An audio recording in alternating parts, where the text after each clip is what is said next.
Hello বন্ধুগণ, ২ শালিক আগামী পর্বে দেখতে পারবেন বড় ধামাকা।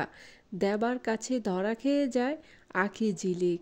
লাইক দিয়ে বিস্তারিত জানতে থাকুন। বড় দিনে আঁখি ঝিলিক একই জায়গায় উপস্থিত হয় তাদের বর নিয়ে।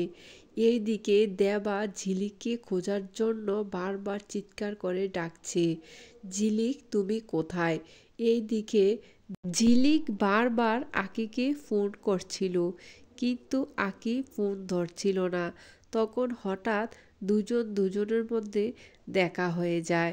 তখন দেবা যখন ঝিলিককে ডাকতে ডাকতে তাদের দিকে এগুচ্ছিল, তখন বলল, এই বুঝি আমরা ধরা খেয়ে গেলাম।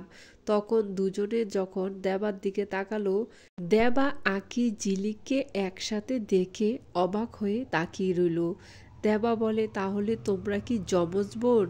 এই দিকে যখন দেবা দুনো বোনকে ধরে ফেললো একসাথে, তখন ঝিলিক কান্নায় ভেঙে পড়ল। তখন গৌরব এসে আঁখিকে ডাকছিল, আঁখি তুমি কোথায়? আমি তোমাকে খুঁজে পাচ্ছি না। আঁখি বস্তিতে গৌরবকে নিয়ে আসলো বড়দিনের উদযাপন করার জন্য। বন্ধুগণ, গৌরবের কাছেও কি তাহলে ধরা খেয়ে যাবে আঁখি ঝিলিক? অবশ্যই কমেন্টস করে জানাবেন। পরবর্তী আপডেট পাওয়ার জন্য আমার চ্যানেলটি সাবস্ক্রাইব করে রাখবেন।